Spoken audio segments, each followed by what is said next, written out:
Don't go on that ride. Go out and see him. Let my body relax. Like all these things. Okay, he didn't want to go on the trailer. Maybe there's a reason. For me, there was this feeling of like, oh, this is a way to be with horses that doesn't scare me or doesn't kind of increase anxiety or fear in me or my horses.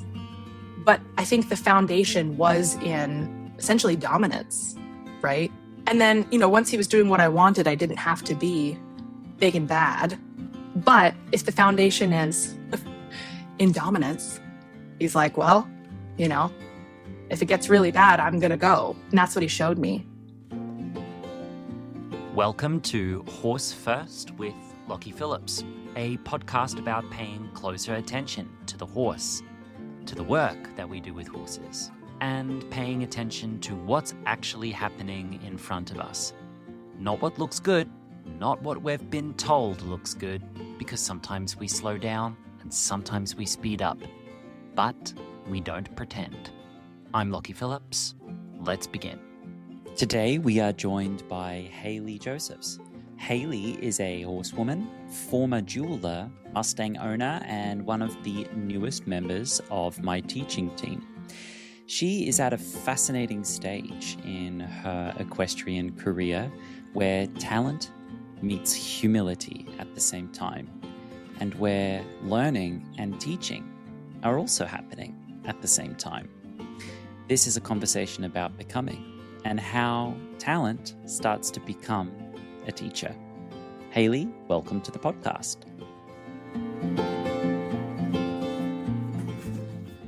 Hi, Hayley. Hi, Lockie. How are you going today? Going well. Feeling Good. bright, feeling awake. That's one of us, then. I mean, we'll see after this call. I might crash and burn. This might be my whole day. This might be your... So, we're here to share your story and to let people know all about you.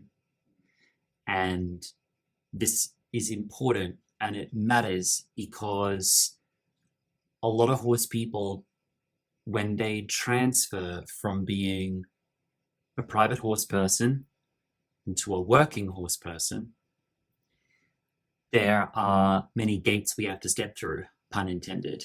Mm-hmm. And I know for myself, the gates I had to walk through involved a lot of compromise in regards to my ethics, in regards to what I had to do, what I had to witness, what I had to co-sign in order to have a seat at the table as a working horse person. And I'm still working at that, Mm-hmm. However, a few months ago, I extended an invitation to you to become a student teacher next to me and Michelle and now Laurie. And I'm grateful that you accepted the position. And I'm really proud of the fact that I'm able to offer you work experience in the community where you can transfer into being a working professional, I hope, without having you step through environments where horses were at risk. Mm-hmm. So I'm allow me just a moment of pride for half a second. I'm really proud of that. I'm really proud of that and really proud of you so far. And, long may that continue. So let us know who you are. Who is Hayley Josephs?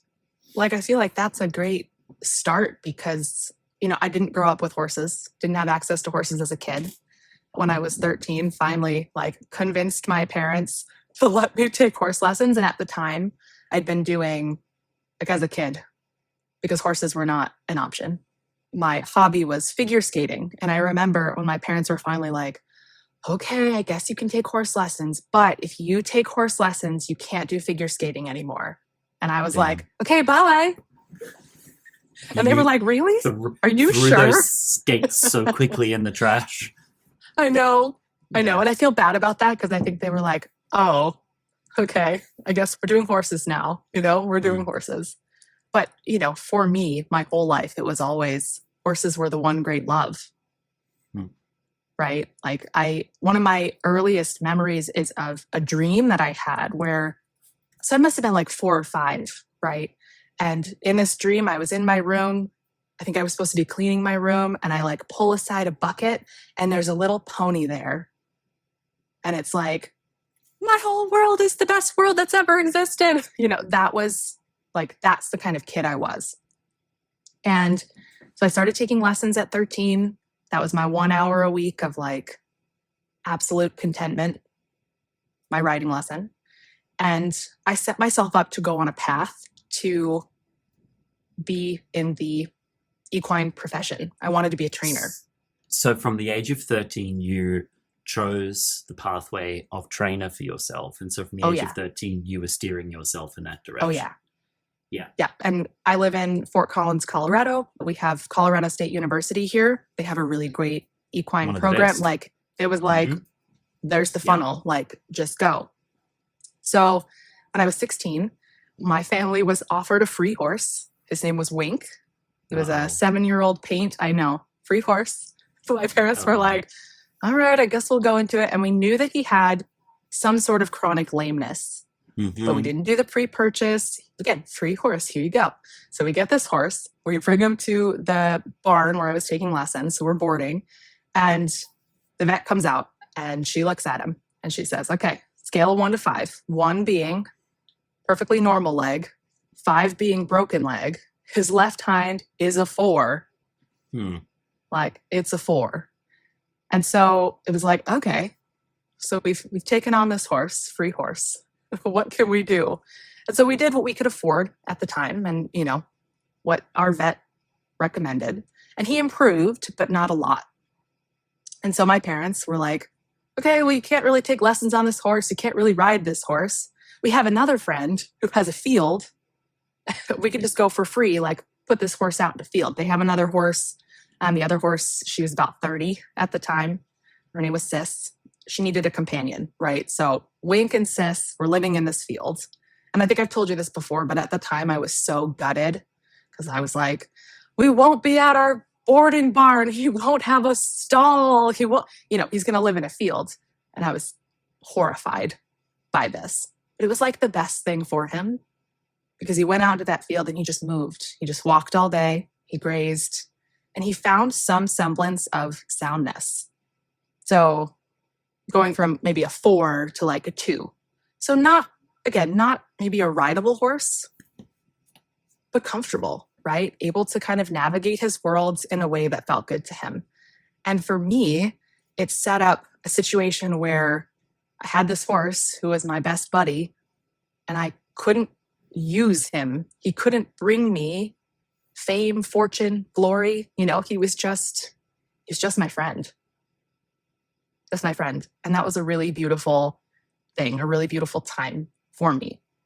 However, money troubles hit. Unfortunately, Sis passed because, again, she was like 30. She was, beautiful old lady, but it was her time. And the friends with the field said, we don't really want a single horse living out here, which now, of course, I'm like, oh, obviously, but at the time I was like, why can't he just stay there? He'll be fine, whatever. And my folks said, we can't afford to board him somewhere, especially, and I know this hurts them now to hear me say this, but especially because you can't use him for anything. Right. So I had to find Wink a new home. And that was a blow. That was a blow to my confidence. That was a blow to my heart. I said to my husband, who was then my boyfriend, because I didn't have a husband in high school, that'd be creepy. But I said to him on the day that Wink left, I said, this is the end of my dream. And I meant it. So at this point, I was 17, almost 18. I thought I was done. And what followed was kind of an unraveling. So I left kind of the safe lesson barn where I'd been taking lessons since I was 13, where they were very kind to me, very kind, or as kind as they could be, let's say, to their horses.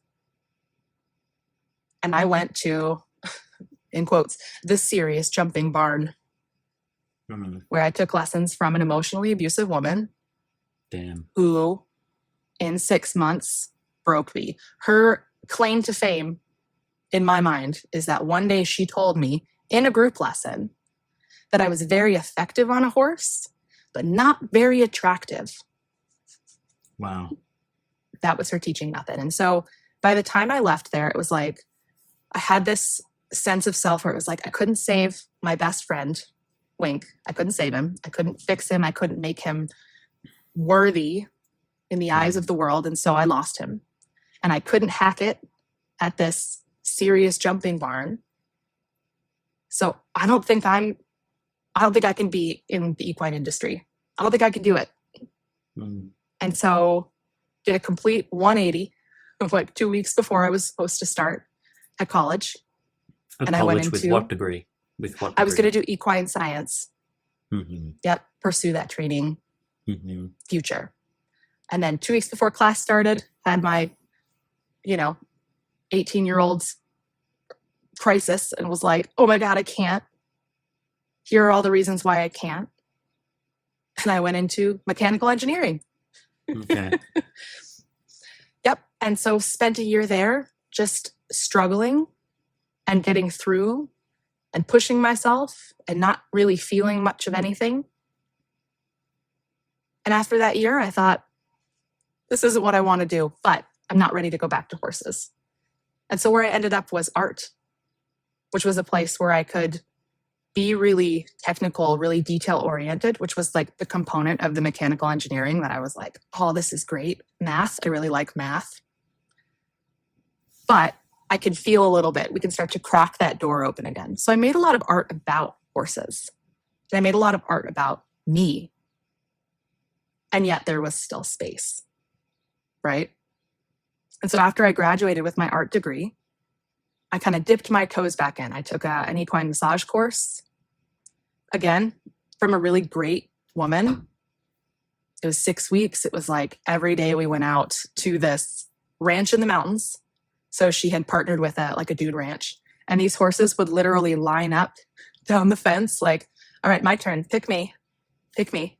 And so it was a way to like put hands on horses, to put eyes on horses, start putting my heart out to horses again without it looking like training, without it looking like kind of the situation that had broken me earlier. I find I've known quite a few people where there's a definite stepping stone in the bodywork world en route to training world, or instead of, like definitely a pipeline from private horse person to professional that passes through bodywork. I found like a lot of people who have some really good ideas and quite a bit of talent for training often find themselves in the bodywork space, because in that way you're able to be gentle, help the horses, take care of the horses in front of people that might have a different point of view to you in training and riding, but you can get access to helping these horses in that way. And I like, sometimes you need to take the mask off and say, this is who I am as a horse person and this is how I would like to train. But I feel like body workers sometimes, not always, get a little bit of a hall pass to be a certain way towards horses because they're the massage therapist. It's kind of like the Trojan horse of gentleness in horsemanship sort of happens in the bodywork space. I've definitely noticed that. And I think, so I finished that course and didn't actually end up practicing a lot. I did a few sessions here and there. So immediately after finishing the course, moved to California. So again, my husband and I, still my boyfriend at the time, were living in San Francisco. And so I didn't know anybody. I had to drive to get to horses. And so the jewelry ended up kind of taking precedent. But something that was really interesting is that when I did have massage work to do, it kind of didn't matter like what the training modality was. Like when people were calling in a massage therapist, they were like, this is supposed to be calm. This is supposed to be gentle. This is supposed to be something that brings the horse peace. So you didn't have to explain it to them. No. But it was never just accepted. It was just accepted. Right.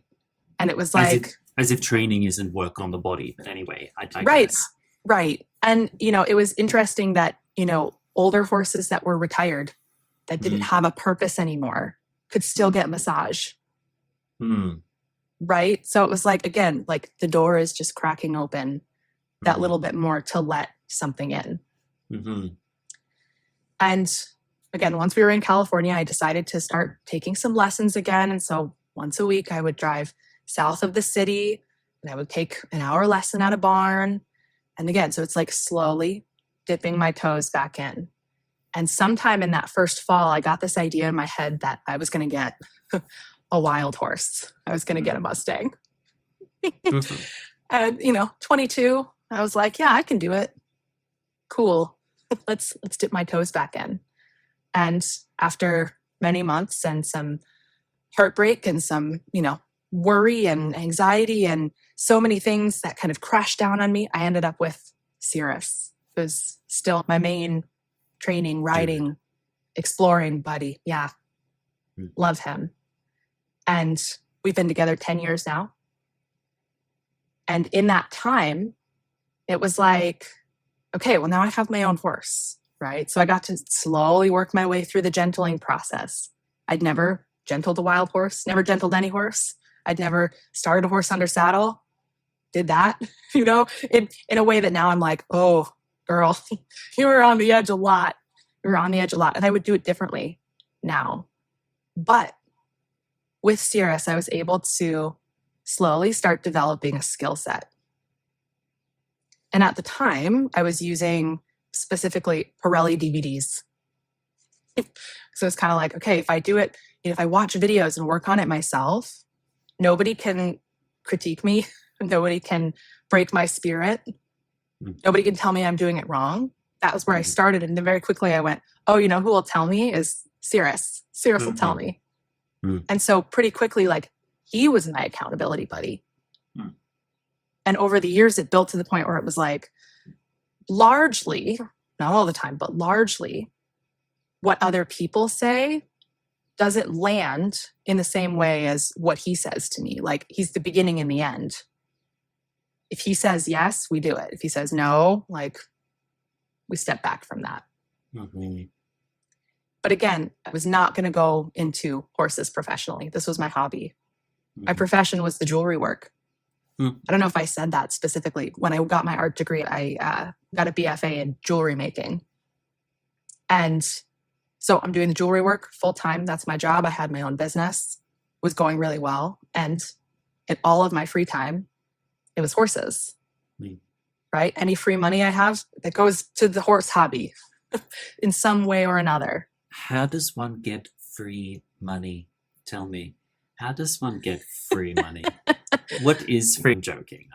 Yeah, I know what you mean. I pay my bills and then it's free money. Yeah. Okay. We'll say not spoken for money. We'll call that. It's not earmarked. It's horse person math. Anything that isn't paid rent and food is free money to the horse. Yeah. Oh, yes. I just fed it to him. I just put it in my hands, dollar bills, Literally. and was like, here you go. Like a vending machine. You just, he just ate it. Yeah. Yep. And so kind of things were going okay. We'll put it that way. Things were going okay. There were moments, actually a lot of moments, where I still felt very afraid. So that was not ever something that I had worked through.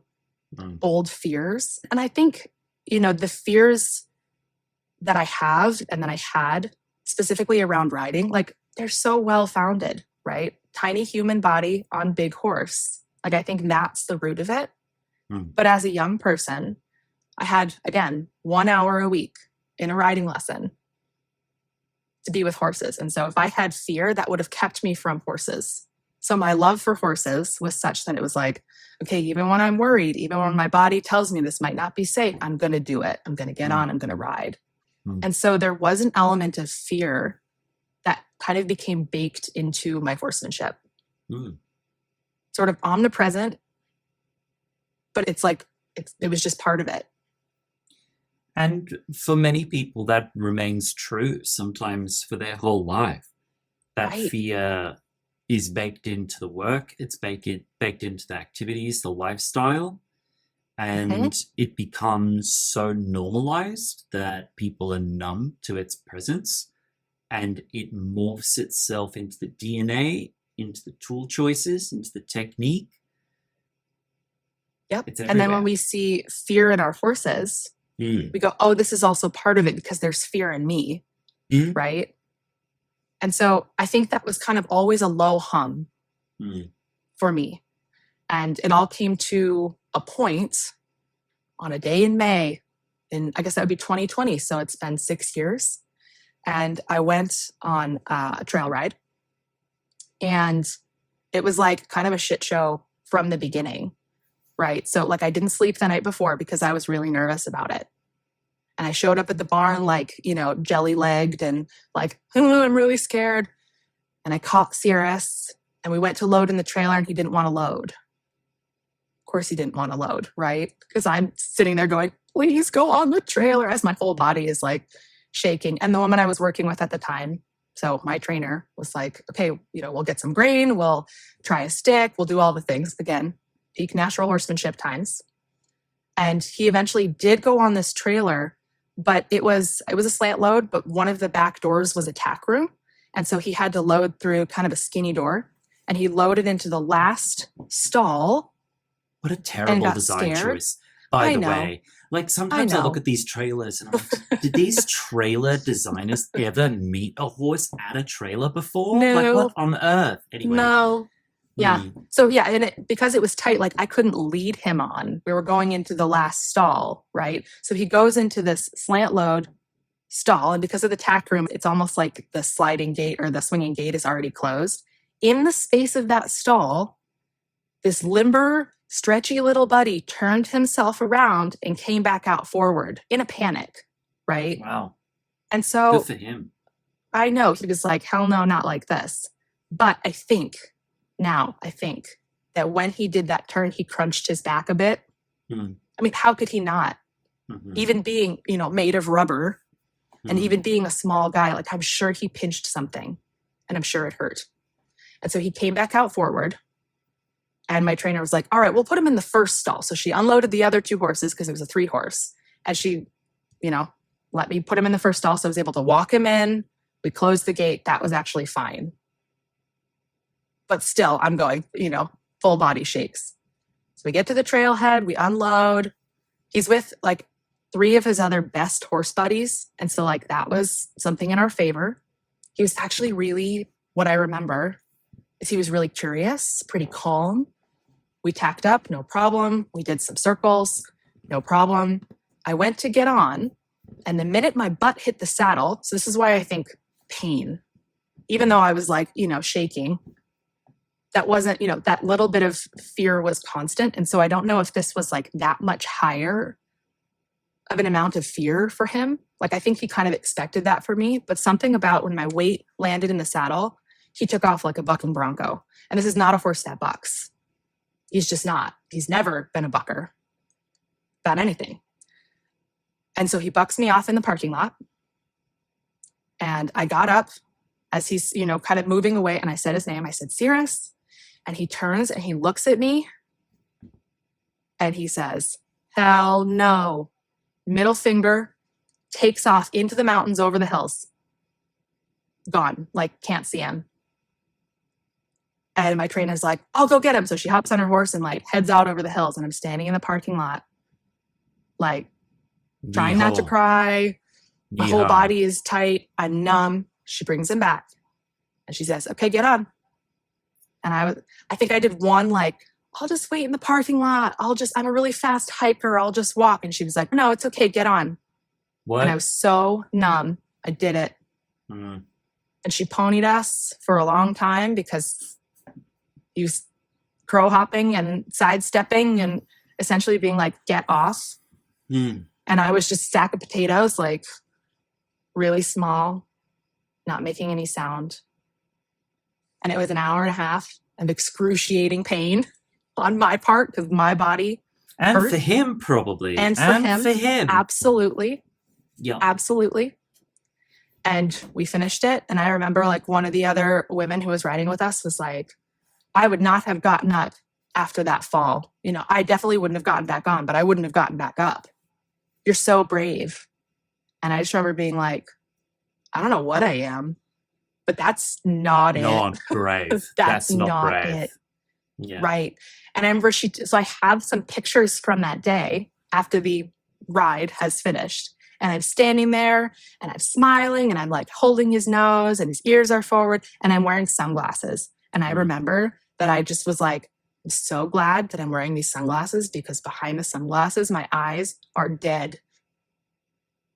You know, and I'm like rapid fire feeding him goodies because I'm like, I'm so sorry. I'm so sorry. Guilty. I'm so sorry. Yeah.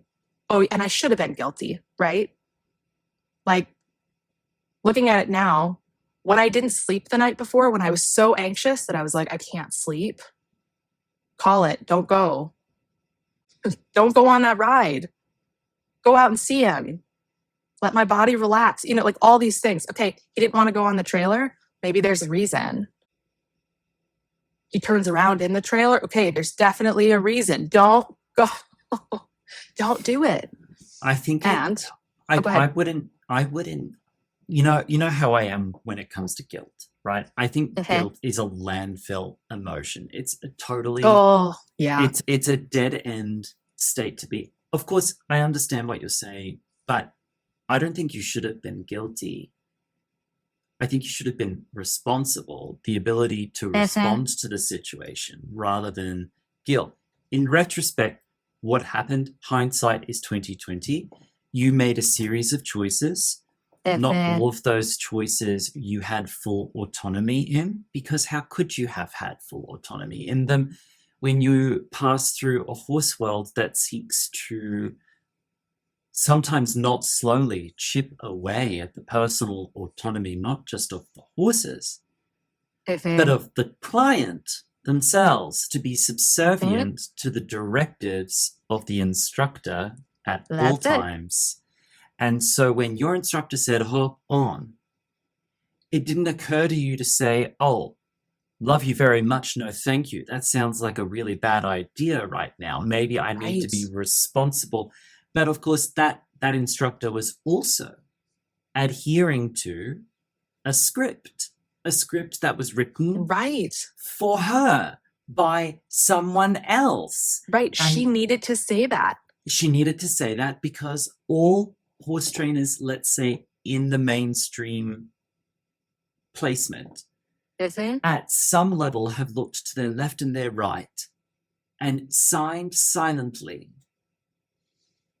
a cultural contract to do and say certain things. And when I started stepping out from my tiny little corner of Spain and exploring the world, I was really surprised and sometimes shocked at what was expected of me, because at nowhere in my advertising or declaration of what I do and who I am did I say I am someone who would do X or do Y or do Z or promote this or this. And I would show up all over the place and be expected to be doing these things as if by virtue of just being our trainer or our clinician or our horse person looking a certain way or just using the word horsemanship, that already denoted a certain menu of activities that everyone has silently and culturally agreed are okay. And I remember thinking to myself, I never agreed to that. I never agreed to being like this or doing like this. And I also remember getting the pushback, the cultural pushback, when I didn't follow the script. Disruptive, I was considered. And continue to be disruptive. Thank you for that. Well, you're welcome. But I don't necessarily think guilt served you then or served you now. But I totally understand that you felt it. Well, and I'll say, like, how do I say this in a way that doesn't sound flippant? Like, I don't have guilt about the things that I've done in the past, even though I can look at them now and go, that was not best practices. But I don't carry the guilt because for me, in that moment, that was the best I could do. Hello. I can't do better than my best. I can't, even if it's wrong. Yep. And so that guilt doesn't carry. It doesn't carry. And, It doesn't you carry. know, and if you did carry it, as someone who was working with me for a while, I would have taken you to task Uncovered on it. it. I would have taken you to task on it over and over again. In fact, I wouldn't have moved a muscle with you. Yeah. If guilt was in front of you, I wouldn't have taken a step forward with you with that. Mhm. So, Yep. yeah. And that doesn't mean that, I go through my day to day like, well, I'm just doing my best, so I do what I want. Like, that's not No. my best, right? You're not Like, a there's an sociopath. element of, well, that we know of, hopefully. That we not. know. No, I'm not.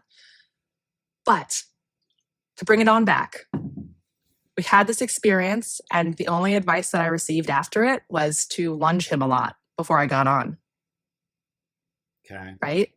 So again, in that place of numbness, like, oh, I thought I was safe. I thought we had communication. I thought we had this, that, the other thing. It was like, no, we had some amount of obedience. That was probably, we also had some good communication. So, Sure. it wasn't all garbage. Wasn't all We bad. didn't need to Wasn't throw all- it all out. Nope. But I think the foundation was in essentially dominance, right? And then, once he was doing what I wanted, I didn't have to be big and bad. But if the foundation is in dominance, he's like, well, if it gets really bad, I'm going to go. And that's what he showed me. And Right, that's so the it- story everywhere. That's the Oh, yeah. story everywhere with Oh, this yeah. approach. And so, again, tried lunging him in circles for a while. He didn't like it. I didn't like it. And so we kind of quietly, Lunging Oh, or go ahead. chasing. for him, it was lunging at this point. Hmm. But we'll say lunging with the threat of chase. Got it. Now, in there was also elements of play. Like, I remember they had just added some more sand to the arena, and there was one spot where there was like an extra little mound.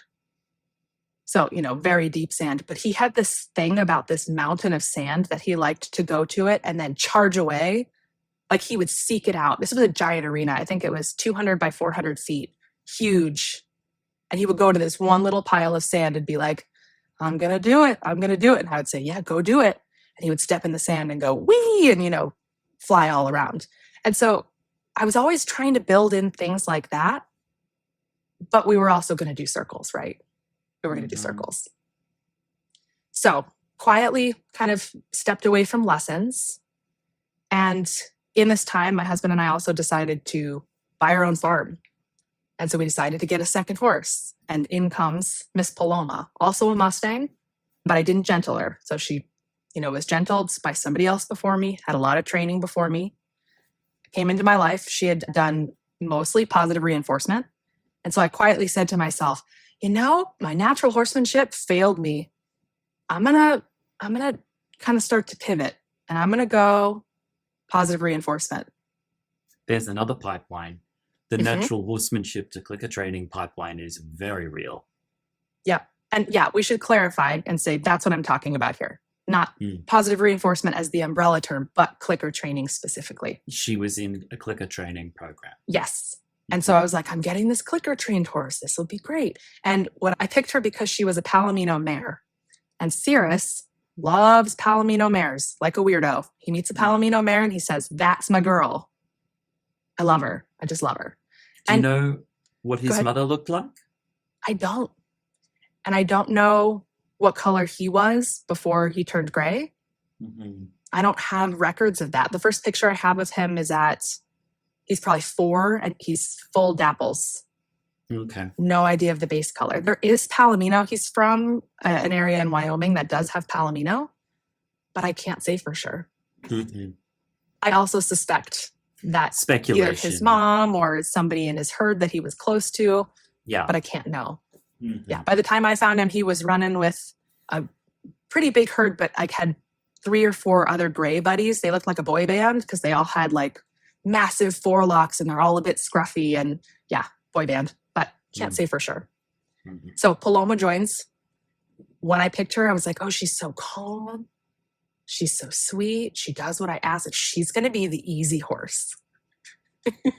Famous last words. Well, it's a little like free horse, right? When you're like, oh, free horse, awesome. Nah, nah. Because she came into my world and I was like, hey, who are you? What do you like? What do you want to do? And she was like, oh, I have a voice? Well, screw you. I hate you and everything you stand for and everything you do. And it was like, oh, you don't know me yet. And she said, well, you don't know me either. And you never will. And, very angry. At the time, she was 1.5. Wait, 1.5 and she'd had clicker training done? Intensive clicker training. Yes. Yep. I know. Yep. Yeah. Yeah. So her sense of self was, the word that I want to use is kind of fractured. And it still is, right? So at this point, she's 7. And there's just something she's different than any other horse I've ever met. Right. And we don't know for sure what caused that. And absolutely. I'm not blaming. We're not blaming, right. and we're not speculating that clicker training's the big bad wolf here. It's not. It's not. It's a very good modality when it's properly applied. Yes. Yes. But for this horse, for whatever reason, it was maybe not the right choice. At that age, particularly. Right.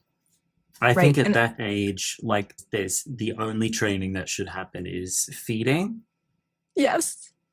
Quiet handling. Yeah. And turn out. Yeah. And that's all. Yep. And, she's changed my whole vision of that as well. Right? Because I had this experience with this horse who is very young and very angry. And again, when she came into my life, I didn't understand that, I don't know if she had any pressure and release training. I don't know if she'd had any. And that was my background. I knew a little bit of clicker training, but wasn't even proficient, we'll say. And so I'm trying to bridge this gap. So I'm adding more friction, right? So she's already kind of angry. And then I'm essentially introducing a whole other language. And we'll say it, getting angry with her when she didn't understand this whole new language that I've just presented, because I assumed she would just know it. So our beginnings were just, rough. Just rough. The one bright side is that immediately she and Cirrus were like, oh, we belong together. And they were always together. And people would say to me, how do your horses know that they have the same person? I was like, I don't know. It just worked. So that piece worked out. When we moved home, I said, okay, I'm going to completely abandon my natural horsemanship stuff, which for me, was a huge extinction period, because it was like, I can't use a stick, I can't wave a rope. So deep frustration in me. And I said, I'm going 100% clicker training. And I took a couple of online courses.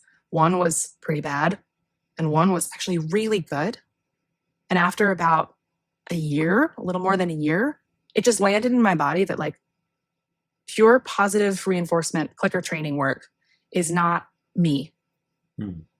Something about that doesn't feel right in my body. Again, I can get behaviors, but I can't bypass seeing anxiety in my horses. I can't bypass, especially in Paloma, kind of the deep simmering rage. I couldn't do it, even though she was doing exactly what I was asking for. I couldn't bypass it. And so at this point, I'm I feel like I had no options, right? I can't use my natural horsemanship. I don't like the clicker training. What am I going to do? Where do I go? And right about this time, I found out I was pregnant. And so I took about a year off. And again, it's a little bit like when we moved Wink out to the field. And I was, I'm going to take this break and learn. I don't know how to solve this problem. And then it was like, actually this rest time, this space to just be with my horses, this is really good. And I started to find them as friends again, right? I started to just enjoy being with my horses again. And when my kiddo was about 6 or 7 months old, you opened up Homecoming 1. And you kind of come on, I don't know if I've told you this, you came onto my radar when I was like 7 months pregnant when you came to do your first clinic in Longmont. And I saw it and I was like, who is this guy? He's kind of interesting. But it's too hot. I'm too uncomfortable. I'm not going to go sit and watch a clinic. I just don't want to. But I bookmarked it. I don't know if I followed you on Facebook at that time, but it was like your name kind of settled into my head. I was like, I'm going to come back to this guy. I'm going to come back. And so it was that next summer that I started kind of following you a little bit. I must have started following you specifically on Facebook. And I apologize for living rent-free in your mind while you had many things to do. Nope. It was one of those things that got me through, right? Yeah. Like that feeling of there is something else out there. Good. I Even if rescind I my don't know what apology it is yet. immediately. Yeah. Don't apologize. Don't apologize. it. And it wasn't a worry thing. And it wasn't even that at the time I was like, oh, I'm going to go see what he's doing and try that. It was just, there is something else out there. Mm-hmm. You know, even though it felt like I had explored all my options and seen all that there was, and I had come to the dead end. And, you know, I was like, maybe I should just get rid of my horses. I should just get out of horses. They can have a better life beyond me. You know, all of that talk had to go through it. And then it was like, oh, this isn't it. There's more. Have to keep looking. Mm-hmm. And so when you offered Homecoming 1, I was like, I'm going to just do it. It's going to be really hard on so many levels. And I don't know if I have the capacity for this. And, you know, all of the thoughts. That's what like, I no, thought. Just do Making it. Making So the we were damn all thing. in the same boat. Yes. Oh my God, think- that was so hard. That was so Yep. hard. Yep. And you have to know this about me. Like, I'm one of those people who, like, if I'm doing a thing, I'm doing a thing 150%. Like, I don't know how to Really? half-ass anything, but I hadn't can ass and noticed. half it all day. Oh, that was cute. I liked that. Make that a t-shirt straight away. You need to Noted. copyright that immediately. Immediately. Well, now we've made it public, so somebody else will probably get to it before me. Damn, it's late stage That's capitalist okay. hellscape. Fucking That's okay. strikes That's my offering for the world today. again. Mhm. You can ass and half it. Mm. And so I came into Homecoming 1 like, yeah, I'm going to do it all. I'm going to keep up with this. And about halfway through, I went, I can't I keep up can't with keep this. up with this. And so I just like let it wash over me. And that was my first time ever doing that. Like just kind of sitting in the soup and like, I can't control it. I'm not going to shape it. I'm not Okay. going to form it. Like Okay. just let it land. Okay, so can we just pause right there? Because I Yes. just want to speak to what you just said. What you said was that you had the intention to join the course and stick with it and keep present with it and match steps with it. And very quickly what I produced, because at that time I was doing it on my own, because I had already been working it all on my own for 10 years.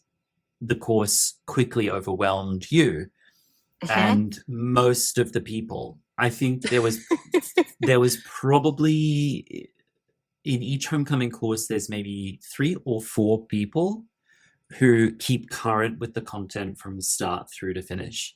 And I know I'm doing that. And I do that in those courses, in the Homecoming courses in particular, for a reason. And I do that intentionally, and it's for a purpose. And I'm not trying to not do that. And it doesn't matter who I'm speaking to. Anyone that I've confided in over the years behind the scenes as I'm making those programs would say to me, Lockie, give less, make it slower, let people keep up with you. And I remember saying, no. No, thank you. And I'd like to quantify why. Yeah. I'm not trying to drown people. I'm not trying to overwhelm people. I think we have no time to waste. We have no time to waste. And I had worked for a decade, and I had a lot to say, and I had a lot to share. And by the time I made Homecoming, I finally had the beginnings of the logistics where I could actually put everything up. And I'm like, I'm going to put this up straight away. We have no time to waste. Also, you said something a moment ago which alluded to it. I can't control this. I'm going to let it wash over me. That was an intentional choice on my behalf as a teacher delivering the course live. I wanted people to let go of the need to control all the outcomes all the time. I wanted people to let go of this heavily prescriptive learning style where they attach like the face huggers from Alien to the teacher, right? And match step with them every step of the way and be like, okay, guru, give me the next answer, give it to me. It's like, whoa. Being with horses is overwhelming, period. Stop trying to control it. There's a lot of information all the time, period. Stop trying to control it. There's a lot to think about, a lot to remember all the time, period. Stop trying to simplify it. Stop trying to keep up with it. Stop trying to control everything. And that's part of my message for horse people, is that when you're working with a horse, there's an overwhelming number of factors to take into account at all times. And we need to get really good at being in that place without trying to keep all the plates spinning. And it's your ability to just pick one thing in the chaos and stay with it without neglecting everything else. Pick one thing out of everything and stay with it right now, and then move to the next thing and move to the next thing. It was also my experience as a dancer, right? When you're trying to become a classical ballet dancer, one of the hardest things you could ever achieve with the human body, in my opinion, except those rhythmic gymnastic girls who can like they can like throw a ball 4 stories in the air, do backflips, split themselves in half, and then catch it in their butt cheeks. Like, I need to understand how they do that, because I look at that and I'm like, sorcery. Okay, sorcery. How do you catch it in the butt cheeks, though? Like, how do you catch? How did you manage that? How did you catch a hoop with your big toe after turning yourself into a pretzel? I don't understand, but I digress. By the way, there's a pipeline from rhythmic gymnastics into ballet. Anyway, but oh my God, that doesn't surprise me. What I learned is that my teachers would say, yeah, here's the art that you're trying to achieve. Here's the standard you have to pass if you want a job in this. If you want to be any good at this, here's the standard. It's enormous. There is a huge amount of work in front of you. And then once you do that work, guess what? There's more work. And then once you're at the standard, guess what? You have to do an enormous amount of work to maintain that standard forever. Just to maintain that standard forever. If you want to, you have to come in every day. And it's like, oh my God, it's overwhelming. And then the teacher says, just do one thing right now and do it again and do it again and do it again. Like your jewelry, put one bead on the wire and then another. And so that's what I learned. And it apparently works with any difficult skill to approach skills in that way. And what I saw natural horsemanship trying to do, and clicker training and many other modalities trying to do, is trying to oversimplify it and trying to eliminate the pain point of all of those variables for people. And what I saw happening was people became myopic and lacked awareness with horses. They weren't able to see everything else that was happening whilst they were focusing on one thing. Yep. So I wanted people to be presented with a course that felt like horse training itself. Oh my God, I just need to let it wash over me now. And pick one thing. Yep. Anyway. And in that moment of like surrender, like, okay, I can't do it all. Like there was a solidity, as you're saying, like, I can't do it all. Can I do one thing? Can I show up to the calls? Even if I don't review them, even if I haven't watched the material yet, can I do that? Right? And so as that course was ending, I know I wasn't alone in being like, oh my God, what now? Because for me, there was this feeling of like, oh, this is a way to be with horses that doesn't scare me or doesn't kind of increase anxiety or fear in me or my horses. And just there was a little spark that kind of ignited, right? That was like, oh, maybe there's space for me in the horse world. Because here are all these people who I know, but for so many years it was like, I'm too different, or I'm too soft, or I'm too this, or I'm too that. Too unaesthetic to that evil show jumping person. I know. God damn. Yeah.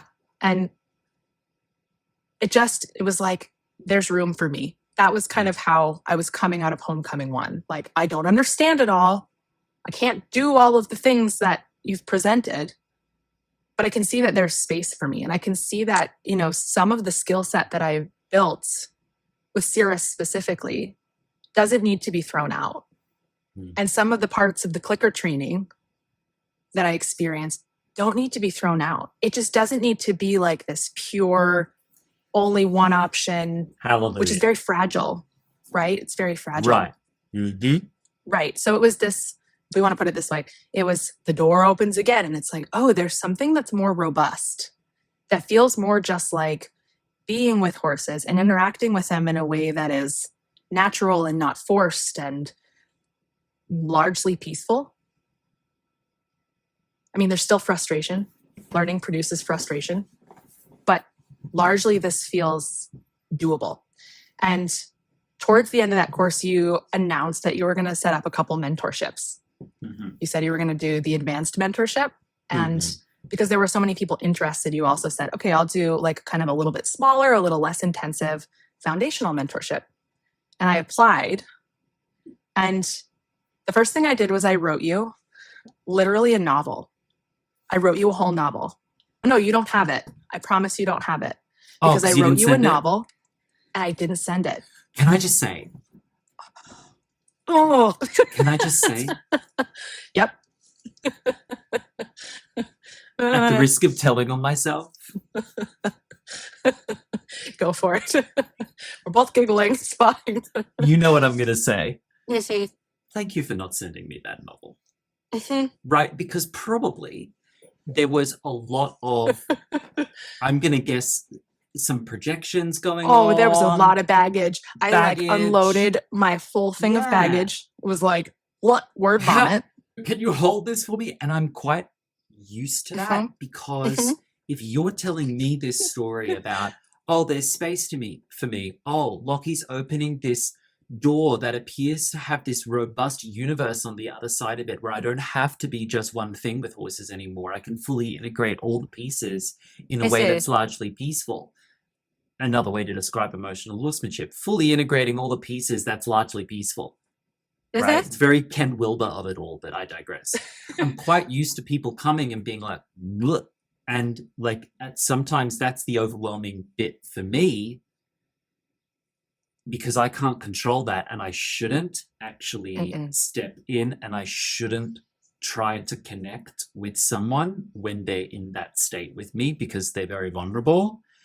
And they've given me a lot of power that I didn't earn and I don't deserve. And the thing I'm supposed to do is just say thank you and let it be there and just let them find their own way with it.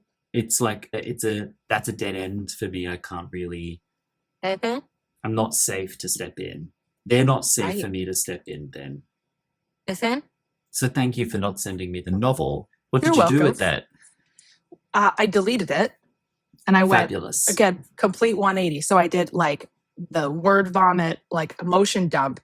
And what I ended up sending was like, hi, here's my name. Here's my horses. I'd like to join your mentorship. Great. That's what I sent.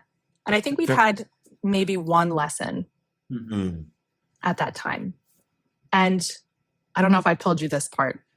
When I found out that I did not get into the advanced mentorship program, I was so gutted. Mad. Oh, not mad. Oh. Like gutted. Like it went from there's room for me to there's no room for me. Like where's my fainting couch? Sort of. Okay. This is why I can't connect with people when they send me those novels. I know. Because they've given me this power to Julius Caesar them, thumb down or thumb up. And now I know.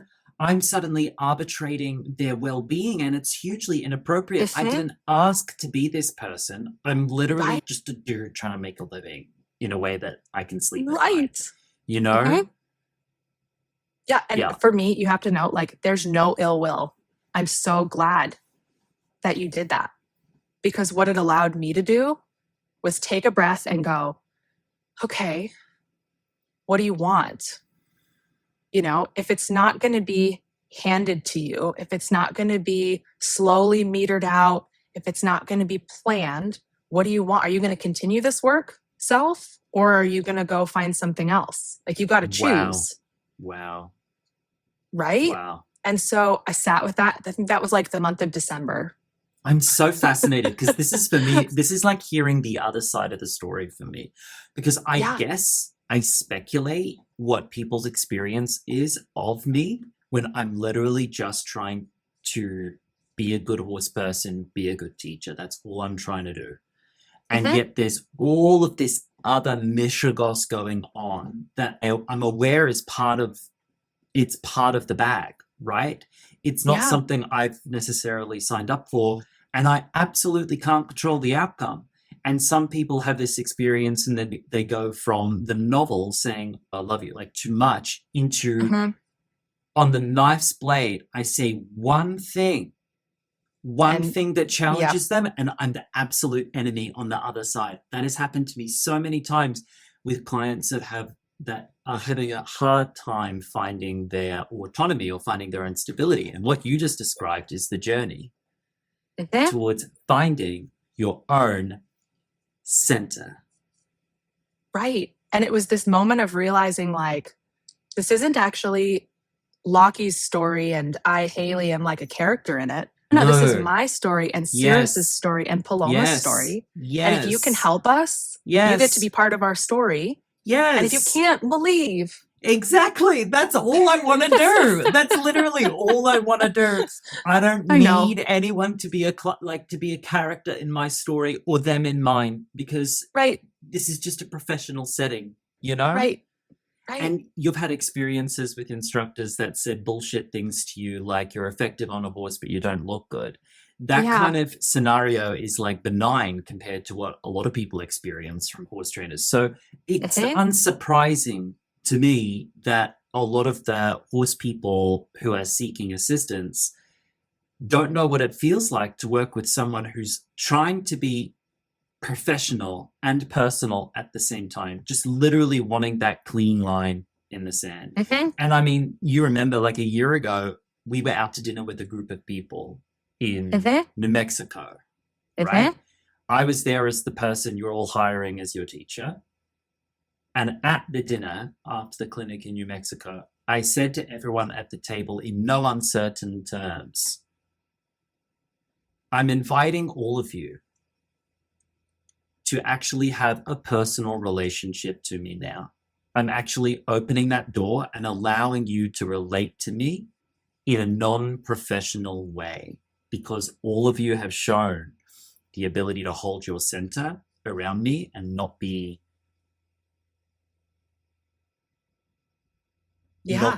not be vulnerable. You know what I mean? And so like that's actually a conversation I have with people. And I've experienced a lot of horse people who aren't looking for information from a teacher, they're looking for validation. And I understand that's a place also in the horse world, but it's just not my place. Right. And that's okay. Yep. But that's about me. And we're here to talk about you. I digress. So. Well, I'm almost done. We're almost caught up here. Okay. Right. Okay. Continue. So I joined the foundational mentorship group, which I think at the time was like anybody who wanted to do it, because there weren't that many of us at that point. And so I think it was like 20 people. That's right. And it ran for 6 months. Yep. That's right. And I think there were a couple months off in the middle because you were doing clinics. And I came into it and went, okay, how does this serve my horses? How does this serve me? Let's take it from there. Like, it actually doesn't matter if you think that I'm like a shiny, because I do like to be liked by my teachers historically. I get that. Right? I don't need my students to want me to like them. Yeah. And that's what I came to, was like, this is really about how it helps my horses and I. Can you please say that again?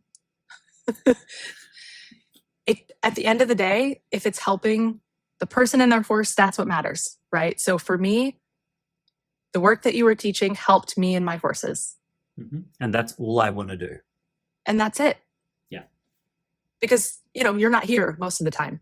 I see you sometimes and we say, hi, nice to see you. Okay, bye. Now we're going to go do our own thing. Mm-hmm.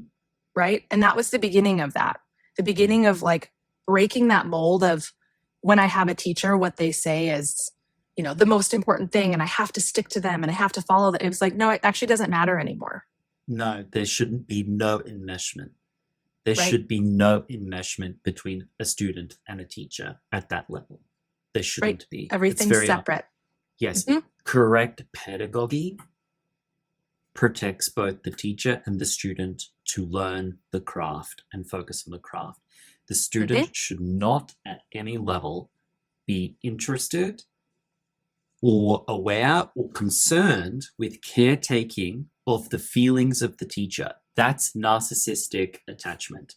When you're trying to caretake the feelings of the teacher and protect the feelings of the teacher for the teacher, at some level, whether the teacher did it or you're just running a program, that's not appropriate. That's a misappropriation of the students' energies, which should be applied fully to the craft they've hired the teacher to help them learn. Right. Take your energy and go learn, go make something, go make that art because it's your art. Right. It's your art. So that would have been 2024, I think.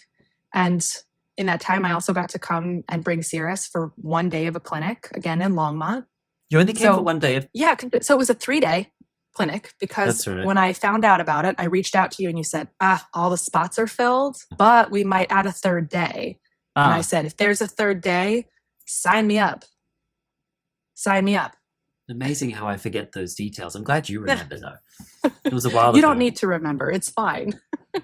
But you should know that for me, that was the biggest horse stretch I've ever made or I had ever made at that point. It was big.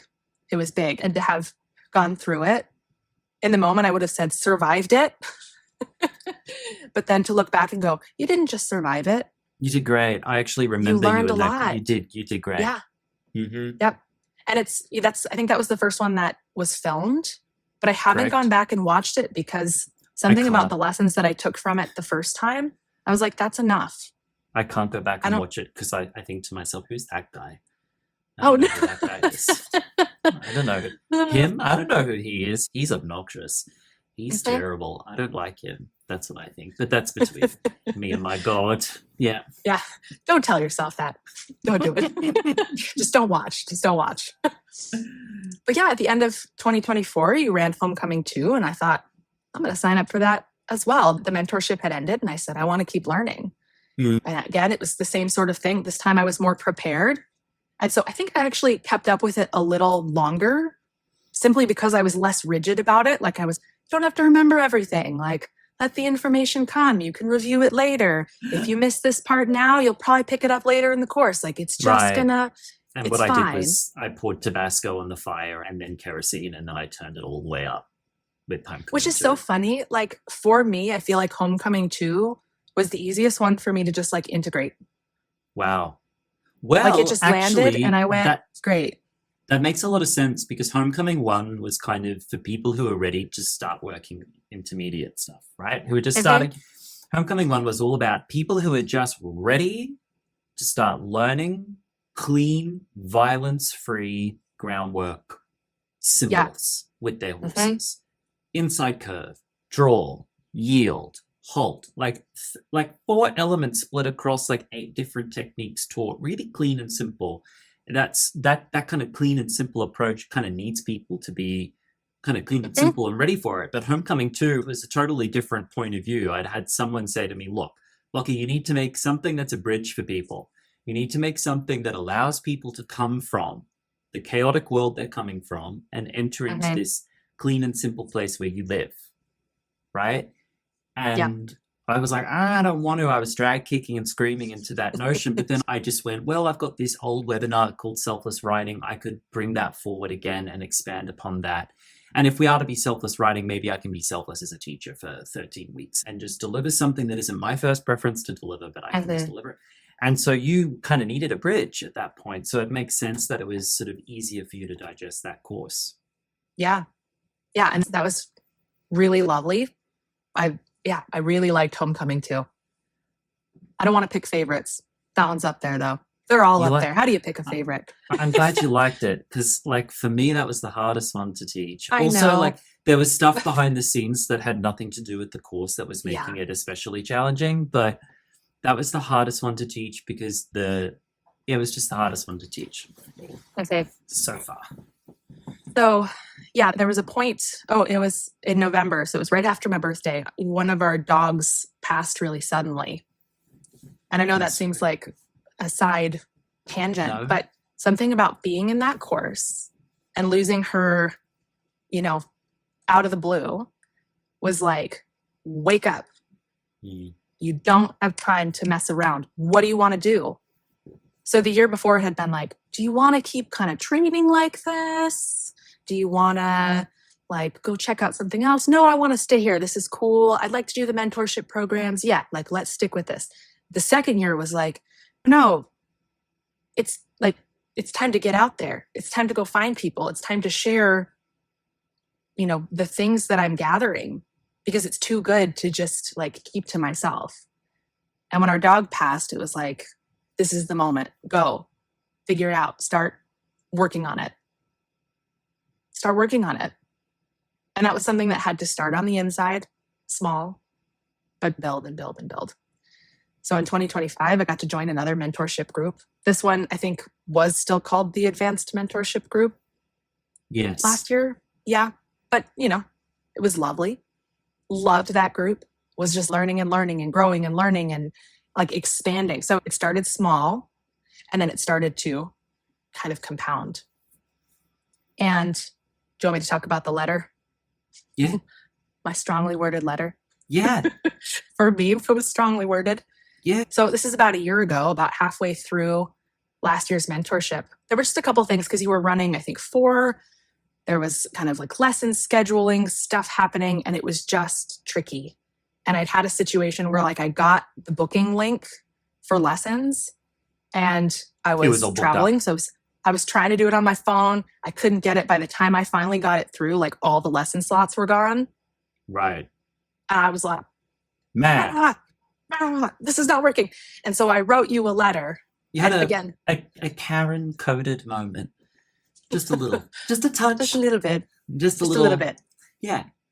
And what I said to you was something along the lines of here's what's not working. Can we work on it? I understand if you can't work on it right now. And if you can't, I have to stop. I have to step out. Mm-hmm. I have to go do something else. Right. Mm-hmm.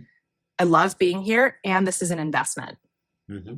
This is not something that we can just kind of willy-nilly.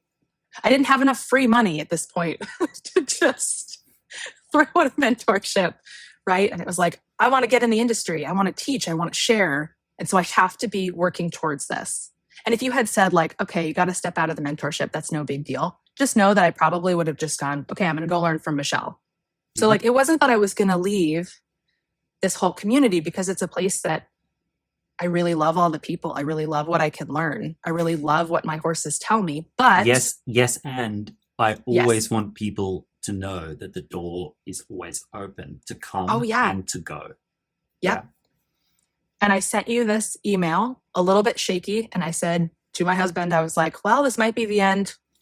I might. Again, see, this is the student trying to take care of the feelings of the teacher, because I'm going to say something that's going to piss him off and he's going to not like me, and that's going to make him want to stop teaching me. Well, so also in this was, I knew that you were going through a breakup. So but it not wasn't just the breakup. just... That was the least of it. What was actually happening was that I had just done an 8-week world tour. Yes. So I had a one-way ticket all the way around. I taught 250 some people across an 8-week period. I was at the end stage of a 5-year, the system that I had, the internet system, the website system, the booking system. Everything. That booking system, my old system, online system, was a 3 years old system, meaning it should only have lasted me 3 years, and I had used it for 5. Yeah. So I had stayed too long in that system. I hadn't had the time to change to the new system, the superior system, which offers better booking process, better scheduling. Yes. And I hadn't brought in management with my time and my booking like I have this year. So what I've done this year is you've got a dedicated person who does all your bookings for you, and she sits with my schedule and she makes sure everyone gets their booking. You don't have to do that yourself. She handles all of you with velvet gloves all bloody Thanks, year. Catherine. Catherine's amazing. So I actually brought in the help. I changed the website system. I took 1.5 years off clinics. I was going through personal breakup. So there was just like a lot happening all at the same time. And then your email came through. I just come in like, we got to change this or I got to go. And you wrote back and you were like, okay, yep, we can work on these things. I totally agree with you. I said, yeah, there's a problem. It's a problem for me too. Yep. And I think you said like, this is something that we were going to work on later, but we'll fix it now. Mm-hmm. We'll fix it now. And I just remember being like, okay, wow, love that. I just didn't expect that. I didn't expect Why wouldn't you expect a professional response from someone who recognizes there's a problem? Because that is not something I had ever experienced before. God damn. Well, I'm sorry you hadn't experienced that before, but that was the only correct response. Again, in my body, I would agree with you. Yeah. And yet what I had been shown throughout my life from specifically equine professionals was that's not the response I was going to receive. Yeah, that would have made you the enemy. But probably because you're you and because I knew you a little bit at that time, that's why I sent the letter. To somebody else, I would have just left. Right. I would have. There might have even been a weird excuse like, oh, I can't afford it right now. Mm-hmm. Or something, something that they can't argue with, but maybe isn't totally true. Which is fine. Yes. But for you, I wrote the letter. Mm-hmm. And you said, yep, we'll work on it. And I think it was in the next lesson. Well, it wasn't until the next lesson. We were out with Paloma. It was very hot. We were like under a shade sail. And as we're finishing up, you said, so I'm looking to add a student teacher to my teaching team. Would you be interested in that slot? And I was like, what? Let me fall over. Yes. I don't think I said anything other than yes. Yes, I would. And that pretty much, catches us up, right? Right before Homecoming 3, I got to start diving in with the rest of the team. And yeah, here we are. I'd had dream come true doesn't quite cover it. Well, we're only at the beginning. And, in a couple of weeks, you're going to be sitting here in my office in Spain, working with people. Summer camp. Eating my mum's food. But I'd had my eye on you for a while because I knew we needed a student teacher. It's good for the community. It's good for me to have a student teacher around. And anytime you opened your mouth on group calls, everyone's like half falling off their chair with the things that are coming out of your mouth. And so then watching in your lessons how you were with your horses, how you were developing them, the growth in your horses, and how you also managed setbacks, how you managed conflicts with your horses. Mm-hmm. And then I waited. I was waiting for a sign. I wasn't even sure what the sign was. But when you stepped up and voiced the problem I knew was present, and I was working on the problem, but you expressed it from, let's say, quote unquote, the horse's point of view. Mm-hmm. I thought, okay, that means my relationship to this person professionally is strong enough that we could collaborate at a deeper level. Mm-hmm. Firstly, your horses really liked talking to you. So I no longer want to collaborate with people whose horses don't want to talk to them. If their horses don't want to talk to them, I probably shouldn't want to collaborate with them either. Red flag. Mm-hmm. Mm-hmm. Your horses really like working with you, even when they're having a problem with you, right? Just like mine. They like being there with you in communication, whether it's good, bad, even or when otherwise. It's hard. Even when it's hard. And so I was waiting for a student teacher who wouldn't be in this enmeshed fawn response towards me. Yeah. And you stepped forward and said, yeah, I'm not enmeshed with you, dude. I need you to fix this thing and this thing. And I went, yeah, I need that fixed too. We're in the middle of the solution, but let me escalate that straight away. Mm. And I think it took us 2 or 3 weeks. I was going to say it was really fast. We set up like a we set up like a triage thing for that Mhm. year.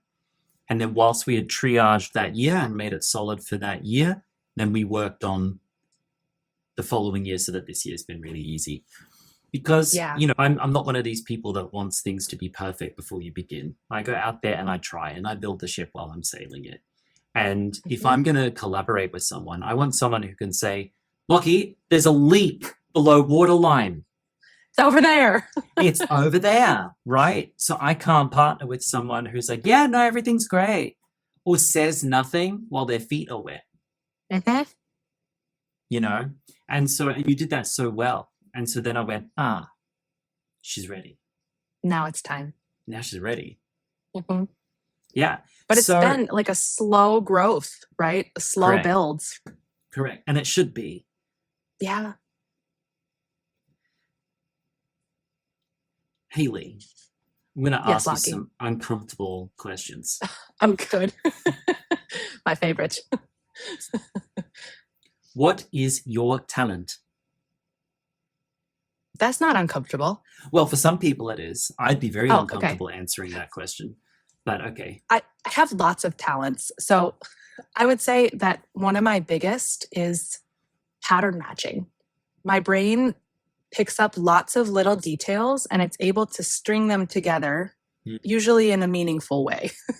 Mhm. Sometimes because I also tend towards anxiety, Mhm. right? Sometimes those patterns get strung in a way that's also a great weakness. But I would say pattern matching is a huge one. And then when I pattern match and combine that with great empathy, Mhm. I feel like that's where I can help people and horses. Mhm. That's where teaching is something that feels more like a calling and less like a job. Mhm. Student teacher is a little bit of a misleading term because all teachers should remain students, right? But we're just wanting to make it really clear for our community that your role here is that these are your first professional experiences delivering services, and they're happening here with us, Yeah. right? Whilst you're Mhm. also learning with us at the same time and from us. Yep. Mhm.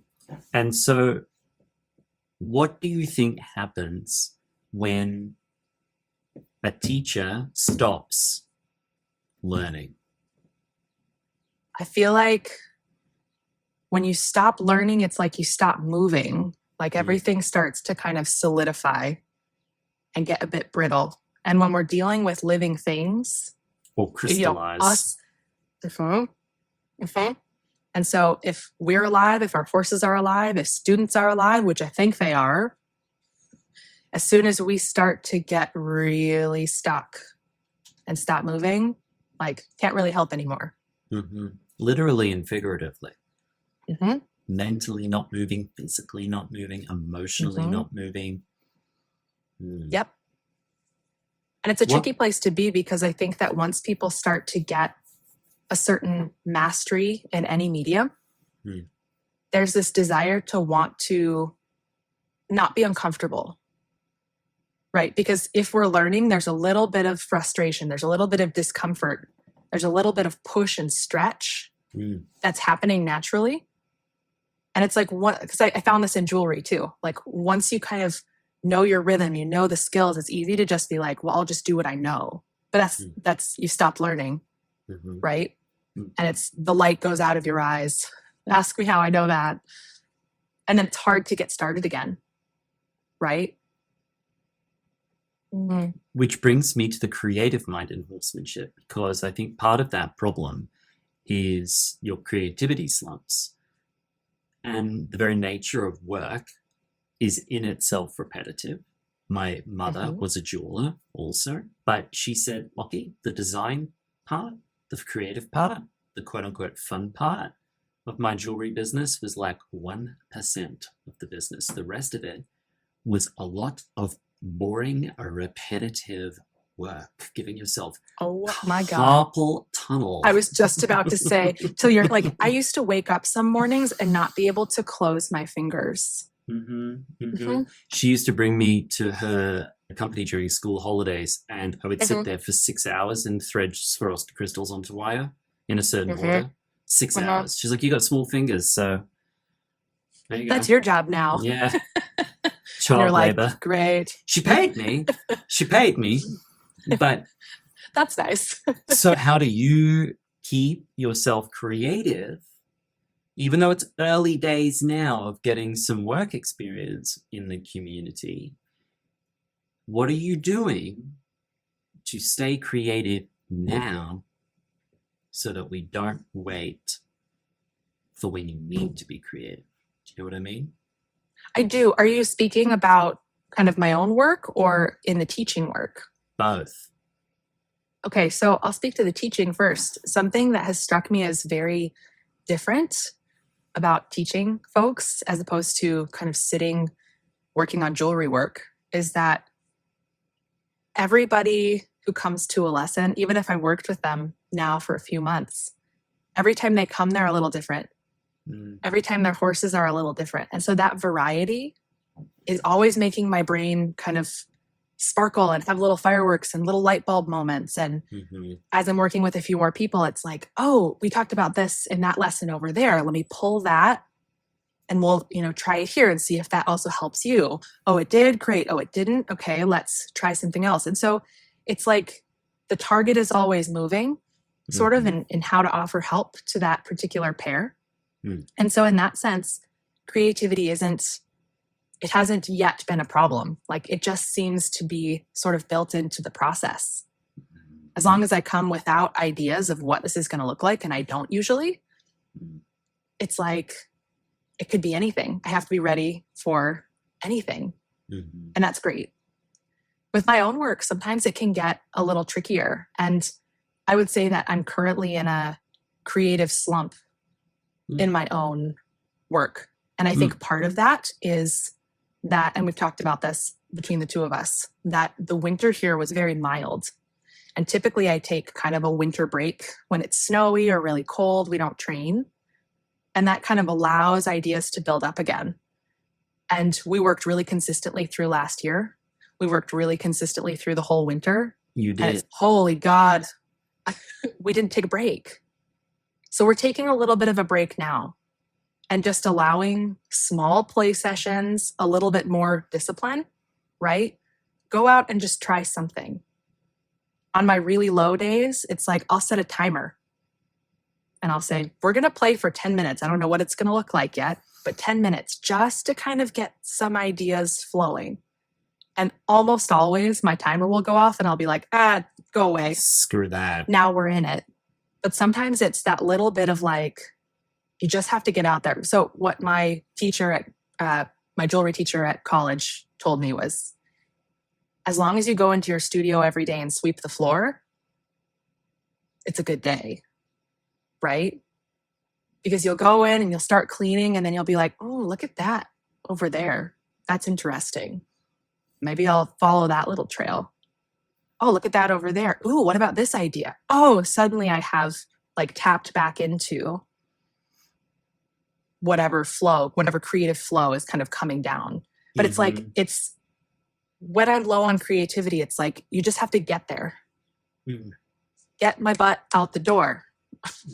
I'm like that with farm projects. If I go outside and I just open my eyes to what needs to be done on the farm, I just start stacking this to-do list of like that and that. And I've reached the point where it's like, it's a marathon sprint. So I'm sprinting the marathon because Hayley, just like you, I do not want to spend the rest of my life constructing a farm. Can I tell you how much I don't? I'm so grateful, so in love with the place that I've got, so grateful that I have the opportunity to do it. And two things are true at the same time. Yes. I need it to be done.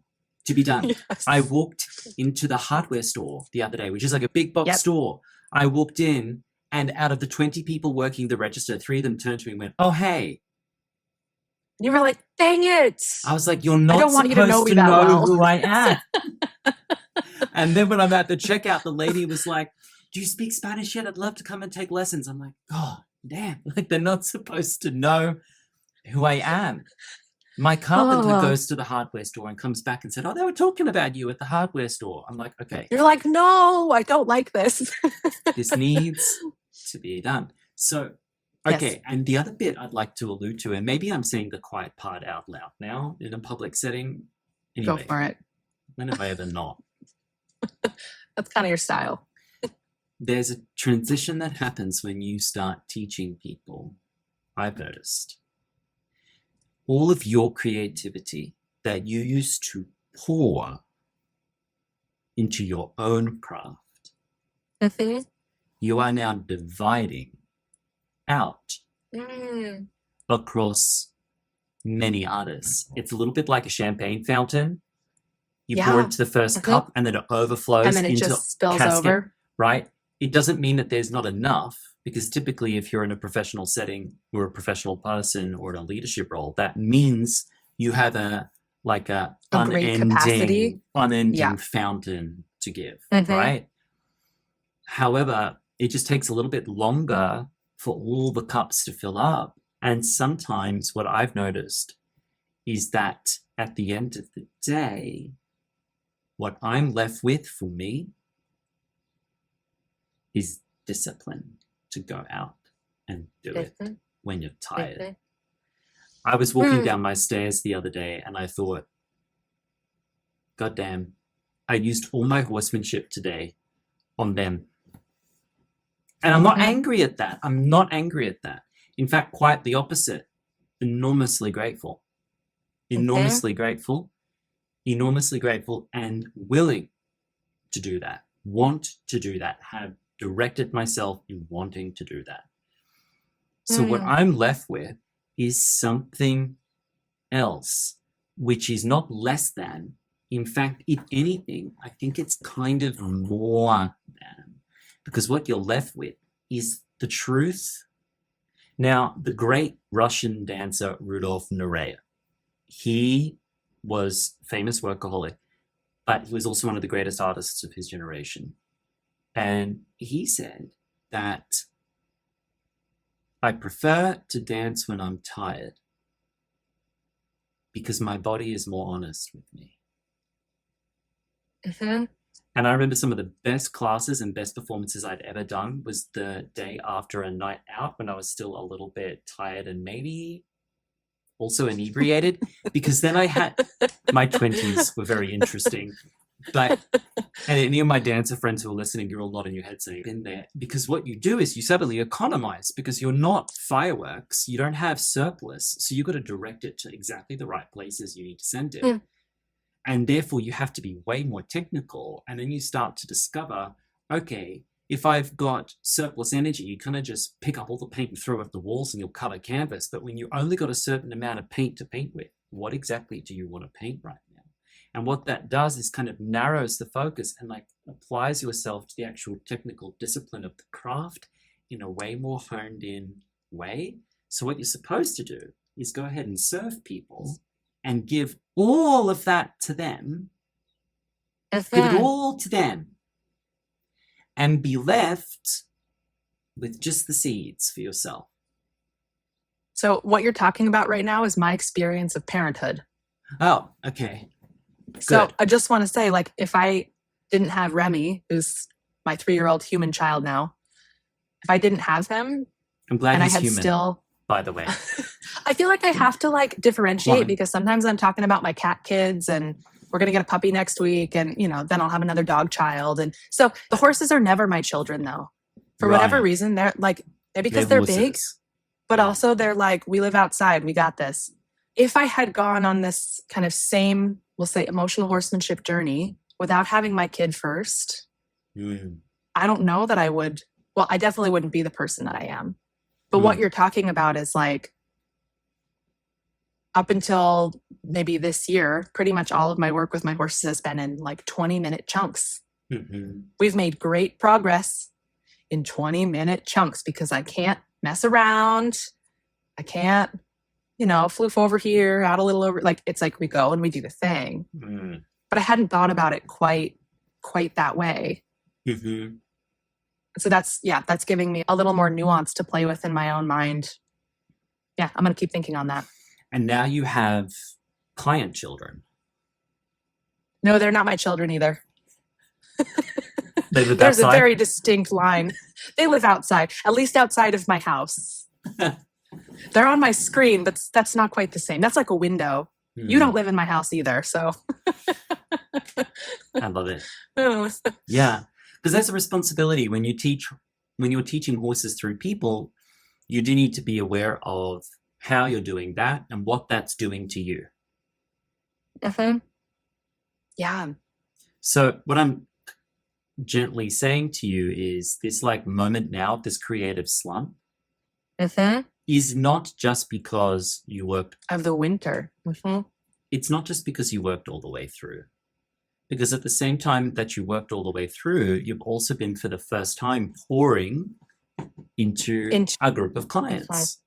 Yeah. And so when you find yourself in a creative slump, that's because you've given that to your clients, and you're supposed to. And what you're going to be left with now is something that a professional should be reckoning with, which is, who are you at the bare bones of it all, and what have you got when you're like not necessarily overflowing, but what have you got in the bottom of your cup?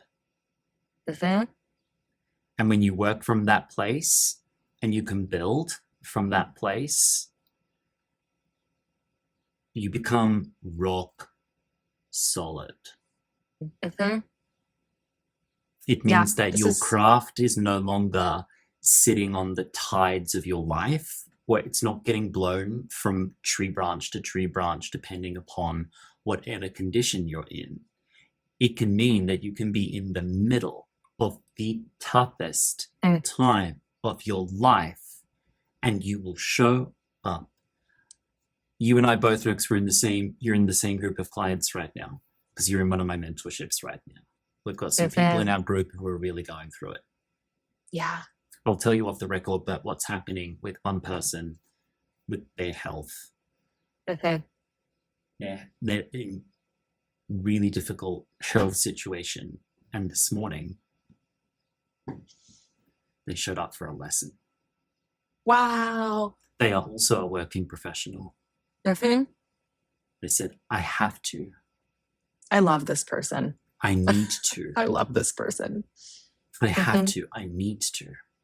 Another person in our group who you and I both know, who's had stuff happen in their personal life, loss, grief, in the midst of all of that, just before it got really bad, showed up for a lesson. Yeah.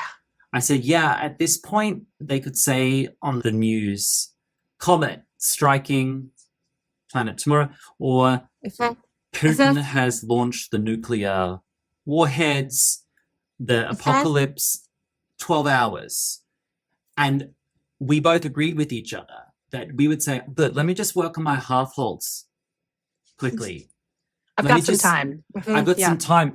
I just got this new Bosal in. I just want to give that a whirl. I just want to perfect my canter transitions. Let me just figure out how I can refine my leg aid. Like the world would be ending and we would be up there working on our craft. That's kind of what separates the professionals from, or the people who are going to do this for the rest of their life, whether you're working professional or not. Right. Yeah, I love that perspective. Yeah, and that's making me look at my current creative slump differently, in a different way, because it's also making me think about how like the best jewelry work I ever did was when it was like in the middle of the squeeze and I was like, what can I do to get out of here? Well, I hate it. This is the worst. And then it would be like, gorgeous. It opens and I would go, holy crap. Like that's where it's at. The best writing I've ever done. Like it comes out of that. And when you just say, I'm going to allow it. I'm going to allow that squeeze. We're going to bookmark this conversation because I just think we started a second podcast. I think we just started a second episode. And this is something that we need to explore going forwards in our team, during camp, and then you and I privately in our work. We need to actually lean into that a little bit more. and see Yeah, what's explore the squeeze. it's what's living there, Mhm. right at the what's the kernel. Mhm. Mm, Because there is a point where the squeeze becomes too restrictive. yes, all of us have a limit. Yeah. Just I think the limit is not as close to you're not as close to your limit as you think you are. No, I think that's absolutely true. Mm-hmm. Absolutely true. All right, Hayley. Well, if people want to book in with you, they can book in with you for lessons and for coaching at blah, blah, blah. Where can they find Yeah. If you can just go to the Emotional Horsemanship website, you? I should be under the, is it lessons tab? Lessons You and can find me. services. Yeah. Yeah. Lessons and services. You can find Hayley there. In fact, I'll go ahead and put those links in the description of this pod for those who want to book in with you. Love it. Yeah. Cool. That was fun. Yeah, thanks for having me. You're very welcome. Have a great rest of your day. You too. Okay. If you would like to support this podcast, a simple way to do that is by leaving a rating or review on Apple Podcasts, Spotify, or Amazon. It will help more people to find these conversations, and it would mean a lot to me. Horse First with Lockie Phillips is distributed by the Believe Audio and Video Network. And just a gentle reminder, the content of this show is for informational and entertainment purposes only. The opinions expressed are those of the host and guests and are not a substitute for professional, veterinary, or medical advice. I'm Lockie Phillips. Thank you for being here.